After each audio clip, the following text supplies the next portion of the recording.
చట్టం డబ్బుకు చుట్టమని కూటమి ప్రభుత్వంలో ఏఎం విటమిన్ అందిస్తే అన్ని సాధ్యమే అని నెల్లూరు జైల్లో జీవిత ఖైదు అనుభవిస్తున్న అలివేలు శ్రీకాంత్ ప్రియురాలు అరుణ నిరూపించారు.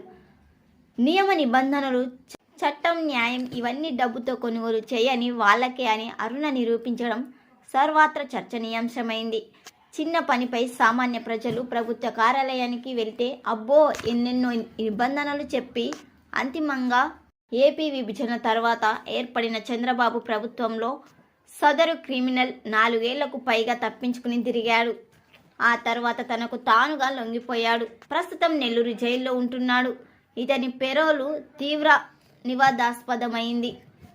ఈ క్రమంలో అతని ప్రియురాలు అరుణ తెరపైకి వచ్చారు. ఆమెపై రకరకాల కథనాలు వెలుగులోకి వచ్చాయి.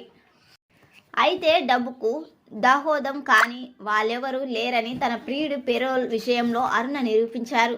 అరుణ తన ప్రియుడి కోసం వ్యవస్థలోనికి కీలక వ్యక్తులందరికీ రేటు కట్టారు. అవసరం కోసం కొనుగోలు చేసిన అరుణ నేరస్తురాలైతే పదవుల్లో ఉంటూ సహజం హితువు కోసం మంచి నిర్ణయాలు తీసుకోవడానికి బదులు ప్రమాదకరమైన వ్యక్తిని జైల్లో నుంచి విడుదలయ్యేలా అధికారాన్ని వాడుకున్న వారిని ఏమనాలి?